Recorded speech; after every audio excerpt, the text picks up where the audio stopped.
A'udzu billahi minasy syaithanir rajim. Bismillahirrahmanirrahim. Wa bihi ta'ala nasta'in. Innahu khairun nasirin wa mu'in.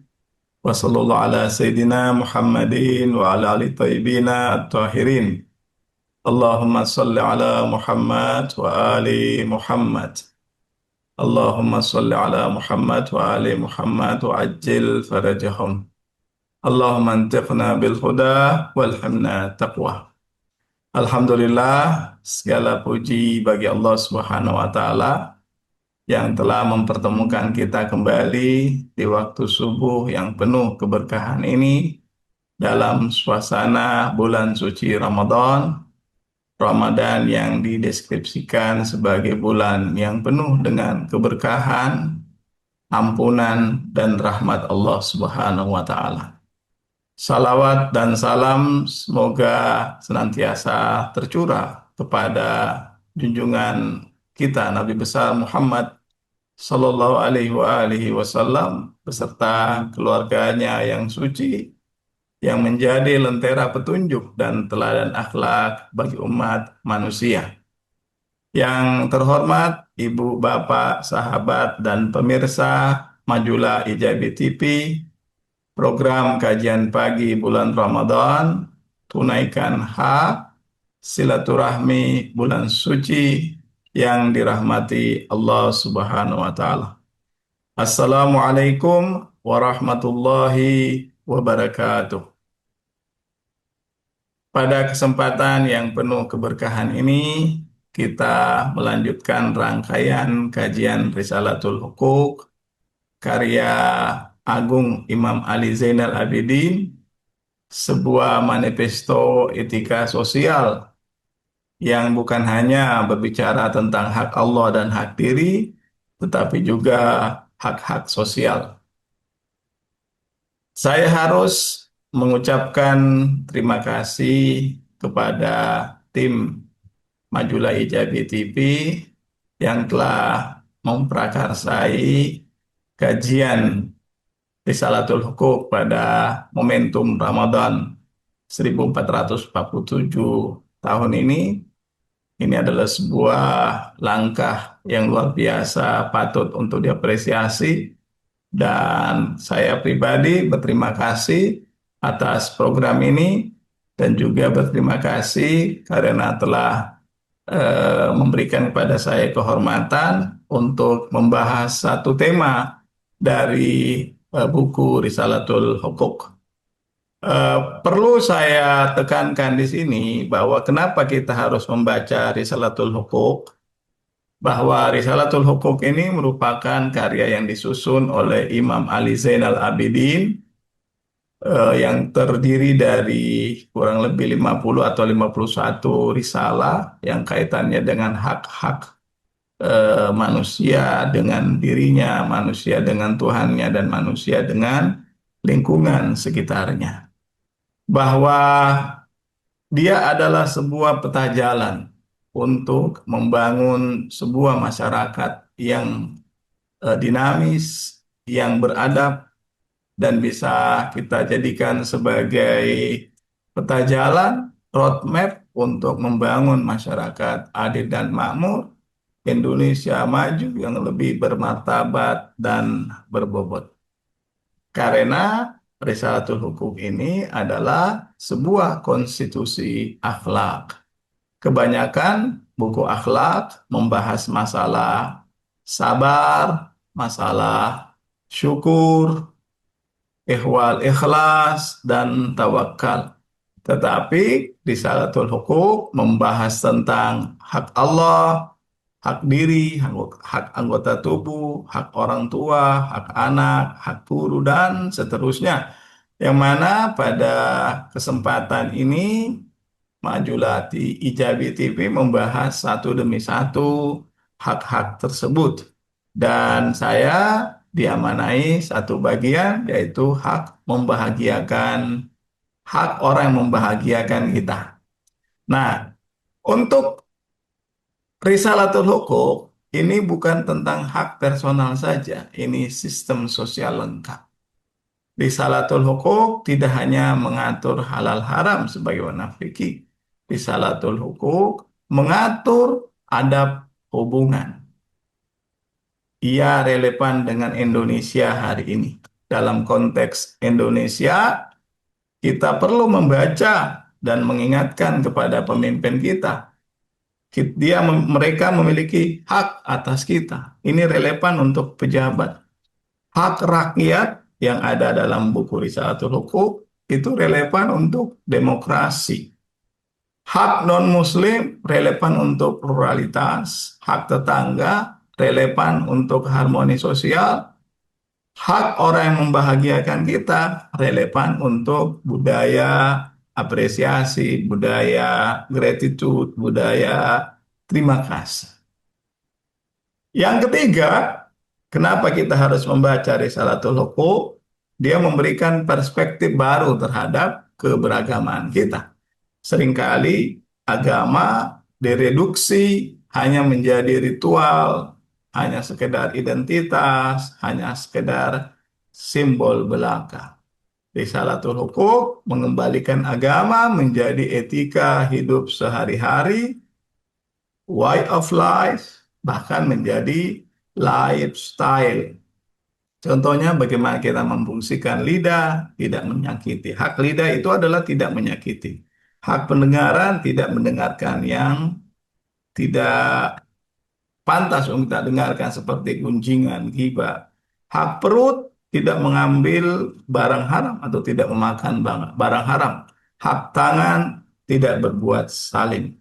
Nah, tentu saja dengan menjalankan, memperhatikan, dan mengamalkan poin-poin pengajaran dari Imam Sajjad dalam Risalatul Hukuk ini akan membentuk karakter Muslim yang matang. Ibu bapak pemirsa Majulah Ijabi TV yang dimuliakan Allah Subhanahu wa Ta'ala.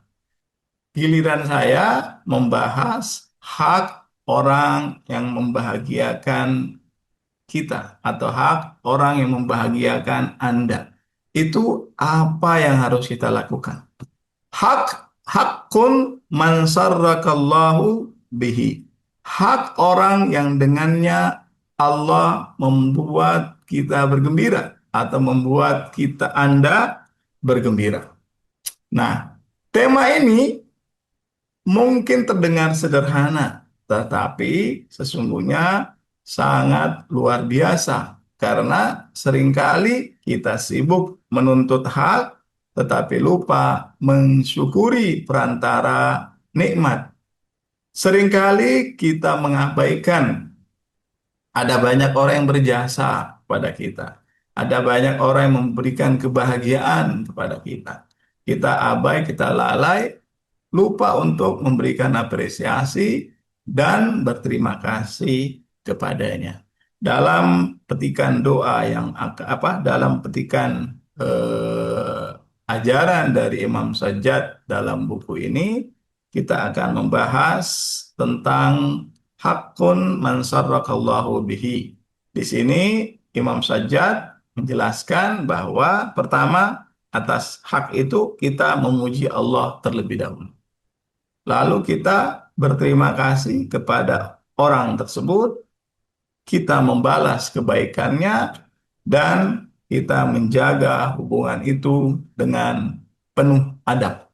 Artinya, dalam pandangan Imam Sajjad, syukur itu atau terima kasih itu bukan hanya vertikal kepada Allah, tetapi juga bermakna dan berefek horizontal kepada manusia yang menjadi jalan turunnya kebahagiaan tersebut atau nikmat tersebut. Pemirsa, di tengah zaman yang serba cepat, individualistik, dan seringkali melahirkan mentalitas ini semua dari saya, ini adalah apa yang saya bisa kerjakan, ini adalah hasil kreasi saya. Yang anak Gen Z sekarang menyebutnya self-made. Ajaran ini mengingatkan kita bahwa tidak ada keberhasilan yang berdiri sendiri. Tidak ada yang bisa berhasil tanpa ada peran orang lain. yang bisa membuat kita sukses dan bahagia. Selalu ada orang tua, guru, sahabat, pasangan, ada pemimpin, bahkan orang asing yang Allah jadikan sebab kebahagiaan kita. Maka kajian subuh ini bukan hanya sekedar kajian teks, ini adalah latihan, adalah drill untuk kita bisa mengapresiasi, membuat semacam rasa takzim, menunjukkan sikap terima kasih kita, syukur kita kepada orang yang berbuat baik dan membuat kita bahagia. Semoga Allah membuka hati kita untuk lebih peka terhadap kebaikan orang lain, lebih ringan mengucapkan terima kasih, lebih tulus membahagiakan orang lain dan membalas kebahagiaan orang lain. Semoga kajian ini menjadi bagian dari proses tazkiyah kita dan menjadi amal yang diridhoi oleh Allah Subhanahu wa taala. Ibu bapak, teman-teman, para sahabat, pemirsa Majulah IJB TV, dari teks yang saya baca, khususnya pada site imamzain.org, ini secara spesifik memang menyajikan karya, pikiran, dan tulisan Imam Sajjad, kitab Imam Sajjad, dan kitab tentang Imam Sajjad. www.imamzain.org untuk karya dan eh, asar dari Al-Imam Sajjad alaihi salatu wassalam. Nah, ini saya perinkan bahwa Imam Sajjad berkata, wa amma haqqun man syarrakallahu bihi. Adapun hak orang yang dengannya Allah membuatmu gembira. Wa ala yadaihi, dan melalui tangannya Allah memberikan kebahagiaan padamu. Apa yang harus dilakukan? Kata Imam Sajjad, yang pertama, fa in kana ta'ammadaha, jika sengaja ia melakukannya untukmu, maka hendaklah engkau terlebih dahulu memuji Allah. Fa in kana ta'ammadaha laka hamidtallaha. Hendaklah engkau memuji Allah terlebih dahulu. Awalan, summa syakartahu ala dzalika bikadrihi. Hendaklah engkau memuji Allah, kemudian berterima kasih kepadanya sesuai dengan kadar kebaikannya. Fi maudhi'il jaza, sesuai dengan kadar kebaikannya pada tempat yang semestinya sebagai balasan, wa kafa'tahu ala fadlil ibtida, serta membalasnya atas keutamaan inisiatifnya, wa arsadta lahul mukafa'ata, dan siapkanlah untuk balasan yang layak. Ini penggalan pertama dari bagian haqqum man sarakallahu bihi. Nah, bagian kedua, namun jika ia tidak sengaja melakukannya, wa in lam yakun ta'ammadaha, kalaulah dia tidak niat, tidak sengaja untuk melakukan kebaikan atau membuat kita bahagia, maka tetaplah engkau memuji Allah. Hamidallah wa syakartahu wa alimta annahu minhu, dan ketahuilah bahwa dia hanyalah perantara. Dia hanyalah mediator untuk sampainya kebahagiaan itu kepada Anda. Minhu tawahhadaka biha. Nah, melalui perantara orang tersebut, dan dia telah menghususkanmu dengan nikmat itu melalui perantara tersebut. Wa ahbabta hadza, maka cintailah dia, iskana sababan, karena dia menjadi sebab di antara sebab-sebab nikmat Allah atasmu. Min asbabi ni'amillah alaika wa tarju lahu ba'da dzalika khairan. Maka kemudian engkau, kewajiban kita yang selanjutnya adalah mendoakan baginya setelah itu. Karena wa tarju lahu ba'da dzalika khairan fa inna asbaban ni'am barakatun. Karena sebab-sebab nikmat itu adalah keberkahan dimanapun ia berada.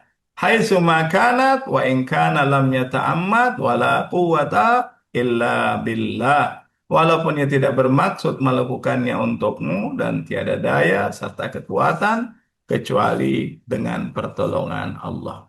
Nah, Ibu Bapak, para pemirsa, para sahabat, dalam Risalatul Hukuk ini, Imam Sajjad mengajarkan bahwa yang pertama dan utama itu adalah puji Allah terlebih dahulu.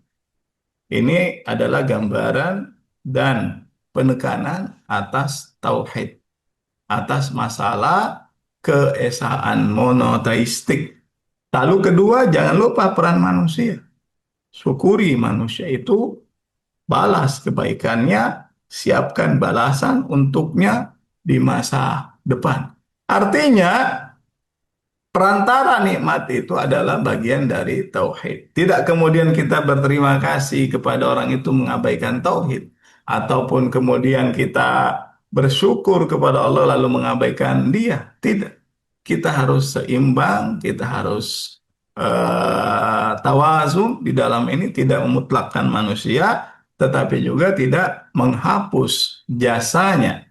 Intinya, jika sengaja ia berbuat baik, puji Allah, lalu berterima kasih kepadanya, dan balas dengan layak. Jika tidak sengaja, tetap puji Allah, sadari nikmat itu darinya, cintai orang itu karena menjadi sebab kebaikan, dan doakan kebaikan baginya.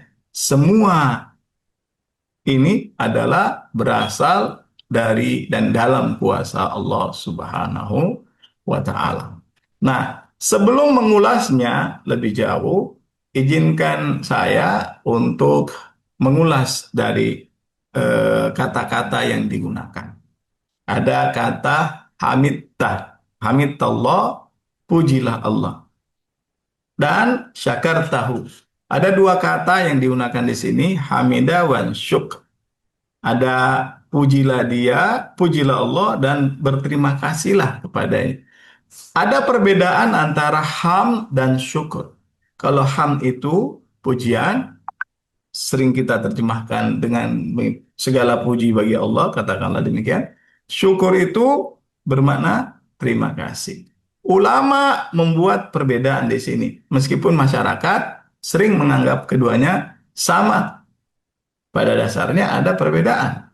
Dari segi makna dasar, ham itu memuji karena kesempurnaan dan kebaikan yang melekat pada sesuatu.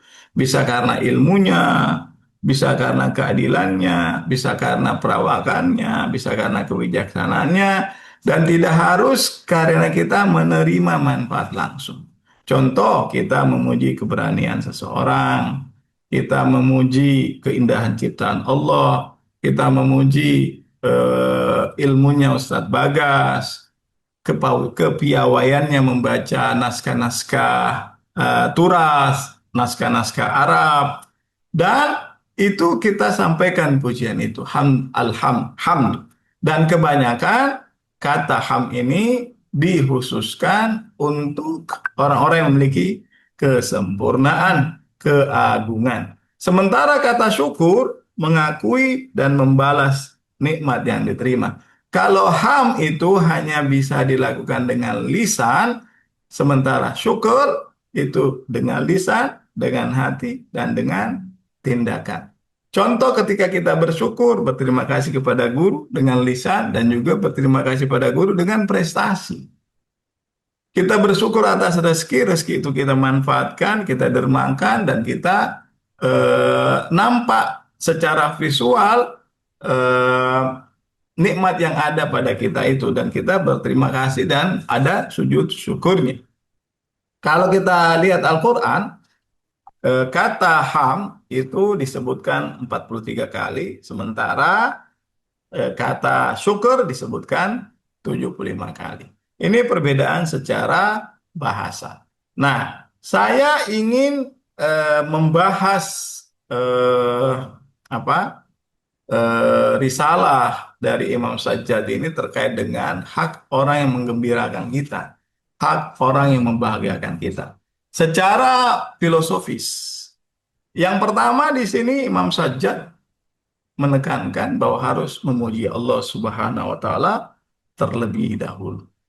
teks ini membangun hierarki sebab. Allah sebagai sebab pertama, sebab utama, karena dalam kaidah filsafat itu la muassira fil wujud illallah. Tidak ada yang bisa memberikan efek, tidak ada yang bisa memberikan pengaruh kecuali bersumber dan kecuali melalui Allah Subhanahu wa taala. Karena itu yang pertama yang harus disebutkan di sini adalah Allah. Kemudian manusia. Manusia di sini adalah sebab perantara, sebab mediasi. Kemudian yang ketiga ada efek yaitu nikmat. Ini selaras dengan filsafat Islam khususnya tradisi Mula Sadra bahwa sebab-sebab sekunder itu tidak pernah independen atau tidak independen, mereka sepenuhnya bergantung kepada sebab mutlak. Maka kita tidak boleh berhenti pada sebab perantara. Kita harus sampai kepada sebab utama. Tetapi juga tidak boleh menafikan perantara. Karena dengan perantara orang-orang yang ada di sekeliling kita, nikmat dan kebahagiaan itu sampai kepada kita. Ini adalah keseimbangan ontologis yang sangat luar biasa yang disampaikan oleh Imam Sajjad alaihissalatu wassalam. Nah, dalam kaitannya dengan manusia, kadang-kadang orang hanya mengandalkan bahwa harus Allah. Manusia tidak ada yang bisa memberikan pengaruh. Betul. Tetapi dengan perantara orang ini, Allah Subhanahu wa taala menjadikan dia sebagai perantara untuk sampainya nikmat itu. Itu adalah tauhid yang dipahami secara horizontal. Jadi kalau hanya selama ini hanya kita pahami tauhid vertikal antara manusia dengan Tuhan, sekarang dalam doa ini kita belajar bahwa ada juga yang namanya tauhid horizontal. Mengakui Allah tidak meniadakan manusia, justru memuliakan manusia sebagai media rahmat, sebagai perantara sampainya nikmat Allah kepada kita. Mungkin bisa disebut ini sebagai tauhid relasional, tauhid rabt. Nah, kalau kita berikutnya sebagai penjelasan sosiologis, tadi itu penjelasan filosofisnya, penjelasan ontologisnya, sekarang penjelasan sosiologisnya. Jadi yang diajarkan oleh Imam Sajjad ini adalah supaya kita berterima kasih. Kita bersyukur kepada Allah, memuja Allah, memuji Allah, itu akan membangun jaringan kepercayaan. Jika setiap orang bersyukur kepada Allah, lalu menghargai perantara nikmat, maka akan tercipta budaya apresiasi, budaya terima kasih, sekecil apapun itu.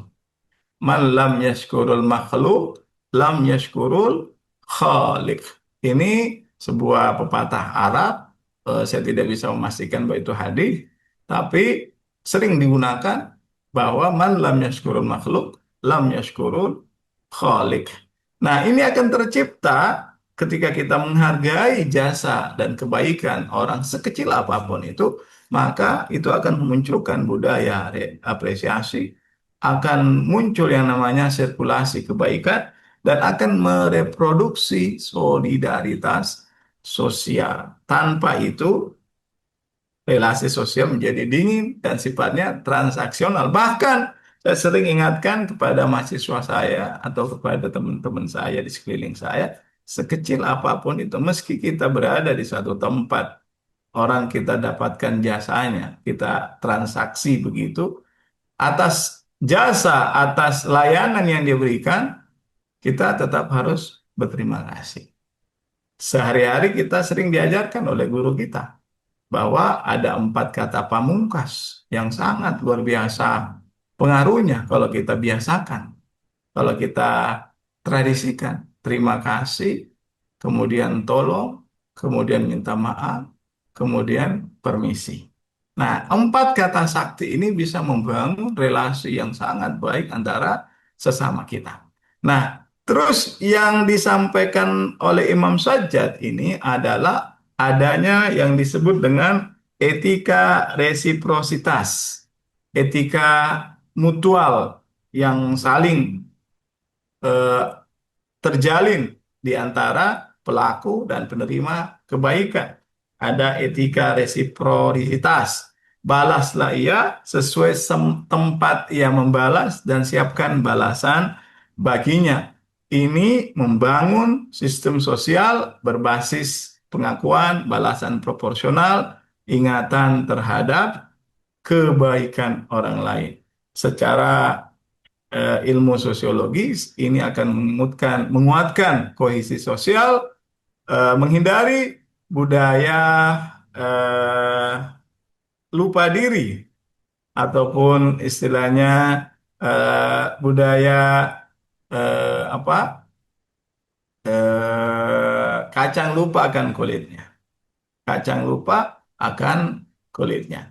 Nah, selanjutnya dari sudut pandang penjelasan etika, tadi penjelasan eh, filosofis, ontologi, sosiologi, sekarang penjelasan etis, moral, filosofinya di mana? Etika syukur ini berjenjang. Syukur kepada Allah sebagai sandaran sumber utama, syukur kepada manusia, pengakuan, kontribusi dan kontribusi dan baktinya, solidaritasnya, dan yang ketiga balasan proporsional. Nah, sampai di sini eh, kajian tentang penggalan pertama dari Risalah Imam Sajjad ini terkait dengan hak orang lain yang membahagiakan kita. Nah, kalau kita lihat bahwa kita berada dalam sebuah momentum, momentum Ramadan. Momentum Ramadan ini disebut sebagai bulan barokah, bulan rahmah, bulan maghfirah, dan juga bulan syukur. Jadi Ramadan adalah momentum bagi kita untuk melatih kita supaya bisa bersyukur, supaya kita melatih diri kita untuk mengucapkan terima kasih. Nah, dari mana dalilnya bahwa Ramadan ini adalah bulan syukur? Kita bisa melihat pada suratul Baqarah ayat 185, di mana Allah Subhanahu wa taala menyebutkan di situ sebagai dalil bahwa bulan suci Ramadan itu orang berpuasa dan diturunkan Al-Quran di dalamnya. Syahrul Ramadanul ladzi unzila fihi al-Quran hudan linnasi wa bayyinatin minal huda wal furqan ila akhir ayat. Semua ini supaya kita bersyukur. La'allakum tashkurun. Semua ini adalah kamu mencukupkan bilangnya dan mengungkapkan Allah atas petunjuk yang diberikan kepada kamu atas kamu bersyukur. Seluruh nikmat yang Allah berikan pada bulan ini yaitu Al-Quran. Seluruh kegiatan kita dilipat gandakan. Tidur kita tasbih, nafas kita tasbih, tidur kita dianggap sebagai ibadah. Naumum fihi ibadah.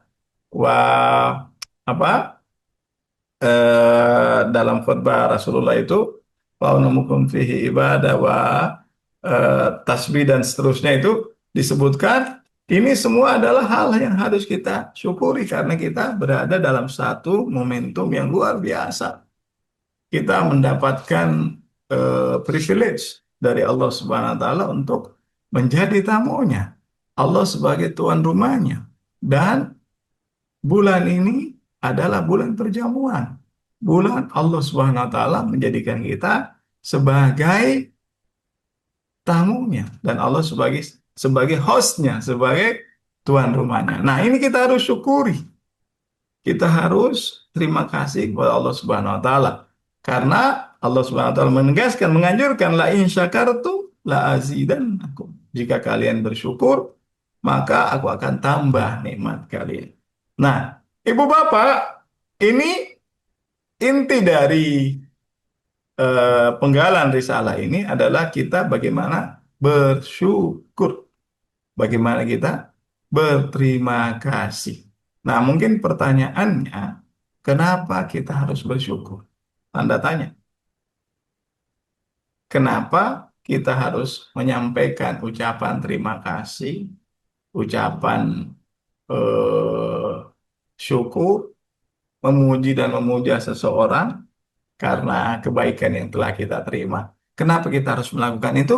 Nah, jawabannya ini kita bisa lihat secara rasional dan fitrah bahwa manusia itu adalah hamba kebaikan. Al-insan abidul ihsan. Manusia adalah hamba kebaikan.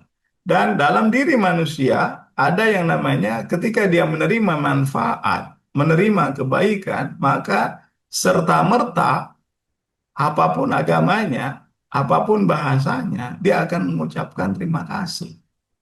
Kalau di dalam pembahasan teologi, dalam pembahasan keharusan mengenal Allah, kenapa harus mengenal Allah, kenapa harus menyembah Allah, di situ teolog menyebutkan satu kaidah yang disebut dengan syukrul mun'im. Syukrul mun'im ini secara hukum fitri dan secara hukum akli itu adalah wajib syukrul mun'im. Ini yang pertama. Jadi dalilnya kita harus berterima kasih itu karena syukrul mun'im. Kita harus berterima kasih kepada orang yang memberikan jasa, layanan, kebaikan, kebahagiaan kepada kita. Yang kedua, alasan rasional yang kedua itu adalah manusia tidak bisa hidup sendiri. Manusia ini tidak mandiri secara absolut. Secara faktual, manusia hidup dalam jejaring sebab akibat. Tidak ada satupun manusia yang eksis tanpa kontribusi orang lain. Kita lahir karena ada peran orang tua kita. Kita berilmu karena ada guru kita, Ustadz Bagas. Ada Allahyarham Ustadz Jalal. Ada Ustadz Miftah, Kiai Miftah. Semoga Allah senantiasa menjaga beliau. Ada guru-guru kita yang lain. Ini kita harus berterima kasih kepada karena ilmu yang kita terima. Kita makan karena adanya petani. Kita hidup secara dalam sistem sosial yang dibangun banyak orang. Nah, karena itu secara fitrawi, secara rasional, kita harus berterima kasih. Tidak berterima kasih berarti mengabaikan fakta, mengklaim kemandirian yang palsu, bersikap tidak adil pada dirinya sendiri. Jadi, syukur itu adalah konsekuensi dari berpikir jujur, berpikir rasional. Nah, terlebih kalau kita buka kitab suci, di dalam agama kita ada anjuran untuk bersyukur. Ada anjuran supaya kita berterima kasih kepada yang memberikan nikmat kepada kita. Umpamanya di dalam surah Al-Baqarah 172, ya ayyuhalladzina amanu kulu minat thayyibati ma razaqnakum washkuru lillah. Dan hendaklah engkau bersyukurlah kepada Allah. Ini washkuru lillah. Dan juga ayat yang lainnya la in syakartum la azidannakum dan seterusnya. Nah, ini penegasan anjuran dari kitab suci. Jadi ada dalil aklinya, ada dalil naklinya.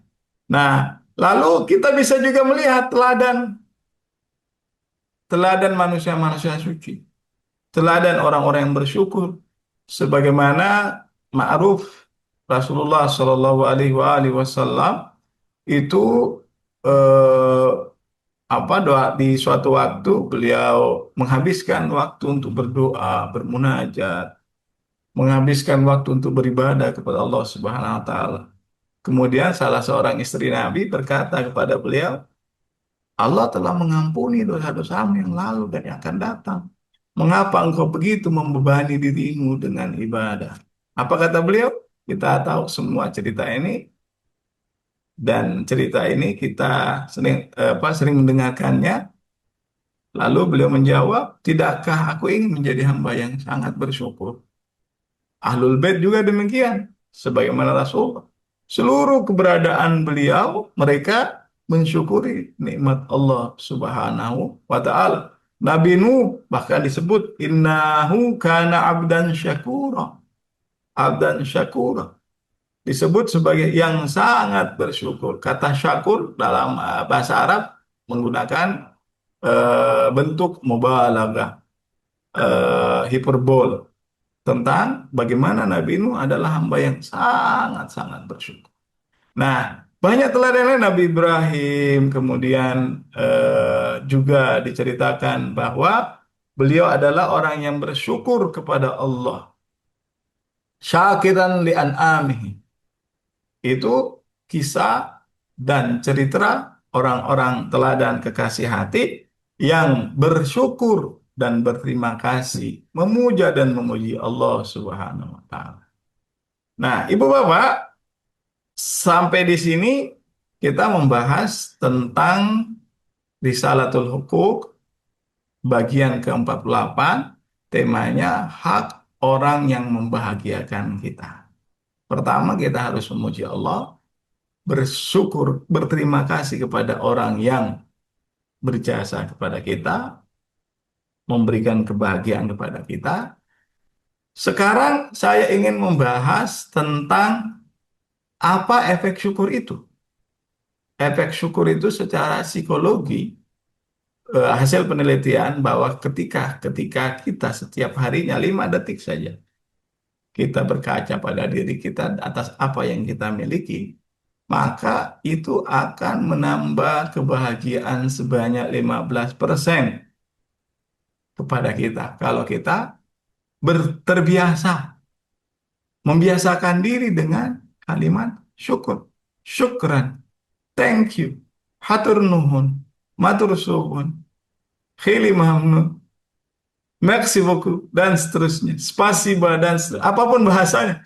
Orang akan merasakan kenyamanan dalam dirinya secara psikologis ketika dia berterima kasih. Mengurangi stres, meningkatkan kepuasan hidup. Lalu, gratitude practice itu menyebutkan meningkatkan rasa bahagia jangka panjang. Akan menumbuhkan rasa cukup.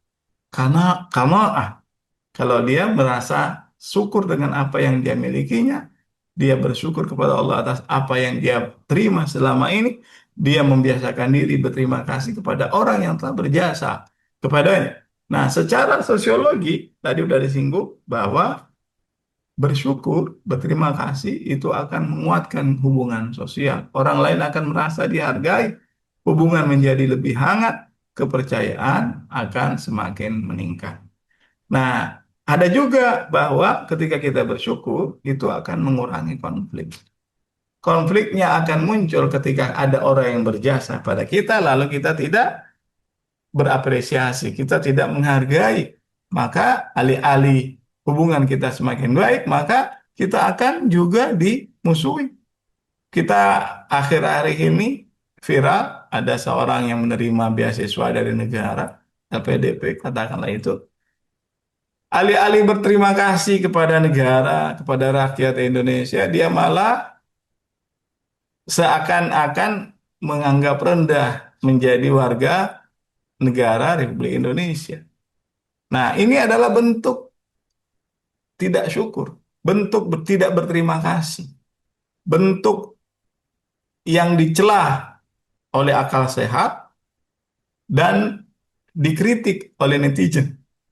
Kenapa? Kenapa? Karena dia tidak bersyukur, dia tidak berterima kasih atas jasa negara kepadanya.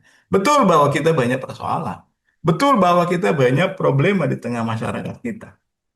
Namun tentu saja itu tidak bisa menjadi alasan untuk kita tidak berterima kasih kepada negara kita, kepada pemerintah dan seterusnya. Nah, seterusnya, kalaulah kita senantiasa berterima kasih, itu efeknya akan kembali pertama kepada kita dan juga kepada orang lain. Nah, Ibu Bapak, di sini juga saya ingin menyinggung sekilas tentang bagaimana keutamaan menggembirakan orang lain. Karena di sini disebut man sarrakallahu bihi. Jadi kewajiban kita terhadap orang yang membahagiakan kita. Tapi juga kita punya ajaran, kita punya apa Nabi Shallallahu Alaihi Wasallam yang meminta kita untuk memberikan rasa bahagia kepada orang lain. Kita sebagai objek dari kebaikan orang lain, maka kita juga suatu waktu harus berfungsi sebagai subjek kebaikan. Kita berusaha untuk memberikan kebahagiaan kepada orang lain. Keutamaan membahagiakan orang lain ini disebutkan dalam riwayat Rasulullah Shallallahu Alaihi Wasallam bersabda, "Man sarra mu'minan faqad sarrani, wa man sarrani faqad sarrallah." Barang siapa membahagiakan seorang mukmin, maka ia telah menggembirakanku, dan barang siapa menggembirakanku, maka ia telah menggembirakan Allah. Refleksi Ramadan, karena kita membuat orang lain bahagia, maka kita juga membahagiakan Rasulullah. Setelah kita membahagiakan Rasulullah, maka kita juga membahagiakan Allah Subhanahu wa taala. Naik dari level manusia menuju level ilahi. Nah, kemudian ada anjuran lain bahwa ibadah yang paling dicintai oleh Allah Subhanahu wa taala itu adalah idkhalus surur. Idkhalus surur, memasukkan kebahagiaan ke dalam hati manusia. Idkhalus surur alal mu'min, idkhalus surur alal nas. Ya kan? Ini yang harus kita budayakan. Kita membuat orang lain bahagia, jangan kita sendiri yang selalu ingin dibuat bahagia. Harus ada timbal balik. Harus ada timbal balik. Terakhir, riwayat dari disebutkan dalam kitab Al-Kahfi, babu idkhalus surur, auhallahu azza wa jalla ila Dawud alaihissalam annal abda min ibadi la ya'tini bil hasana wa ubihahu jannati. Nah, Allah mewahyukan kepada Nabi Daud, dia berfirman bahwa seorang hamba datang kepada aku dengan satu kebaikan, sehingga aku menghalalkan baginya surgaku. Nabi Daud penasaran, apa gerangan kebaikan yang telah dilakukannya ya Allah? Wa mal hasana, wa matilkal hasana. Dia bertanya, bagaimana apa kebaikan itu? Allah berfirman, qala yudkhilu ala abdil mu'min sururan. Dia telah memasukkan rasa bahagia kepada hambaku yang beriman meski dengan sebutir kurma. Nah, bulan Ramadan adalah bulan berbagi. Bulan Ramadan adalah bulan untuk menanam empati dan simpati.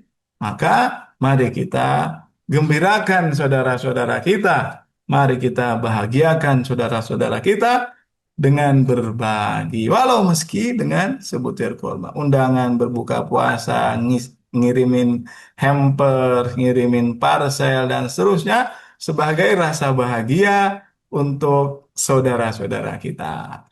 Nah, Ibu Bapak, saya berada di penghujung dari kajian ini. Kita ingin tegaskan sekali lagi bahwa untuk kita yang berada di Indonesia di era media sosial, ketika kita ada yang share konten kita, ada yang bantu promosi, ada yang rekomendasikan nama kita, maka itu membuat kita senang dan bahagia. Tapi jangan lupa, jangan pernah abai untuk berterima kasih. Ramadan mengajarkan jangan jadi pribadi yang menikmati tanpa menghargai. Dalam dunia pendidikan, dosen memberikan rekomendasi, memberikan referensi, memberikan arahan, dan atensi, maka kita harus berterima kasih. Guru membimbing ekstra, teman membantu tugas. Ramadan itu bukan hanya sekedar meminta maaf di awal bulan suci Ramadan atau di akhir bulan suci Ramadan, tapi juga membalas kebaikan, mendoakan dosen kita, mendoakan guru kita, dan sedapat mungkin berbuat baik atas namanya atau untuknya. Nah, Ibu Bapak, saya kira itu saja yang bisa saya sampaikan pada kesempatan pagi ini. Terima kasih sekali lagi saya ucapkan kepada tim Ijabi atas programnya yang luar biasa. yang mengingatkan kita akan sebuah karya yang luar biasa, khasana yang tak ternilai harganya, turas yang luar biasa pesannya, yaitu Risalatul Huquq Imam Sajjad Ali Zainal Abidin. Wa ma taufiqi illa billah alaihi tawakkaltu wa ilaihi unib wa sallallahu ala sayyidina Muhammadin wa ala ali tayyibina at-tahirin walhamdulillahi rabbil alamin wal afu minkum wassalamu alaikum warahmatullahi. بسم الله الرحمن الرحيم. اللهم صل على سيدنا محمد وآل سيدنا محمد. اللهم نبهني فيه لبركات أسحاره، ونور فيه قلبي بضياء أنواره، وخذ بكل أعضائي إلى اتباع آثاره، بنورك يا منور قلوب العارفين. اللهم ya Allah, bangunkan aku di bulan ini untuk mendapatkan berkah waktu sahurnya. Terangi kalbuku dengan kecemerlangan cahayanya. Kuatkan seluruh anggota badanku untuk mengikuti tanda kebesarannya. Dengan pancaran cahayamu, wahai penerang kalbu arifin.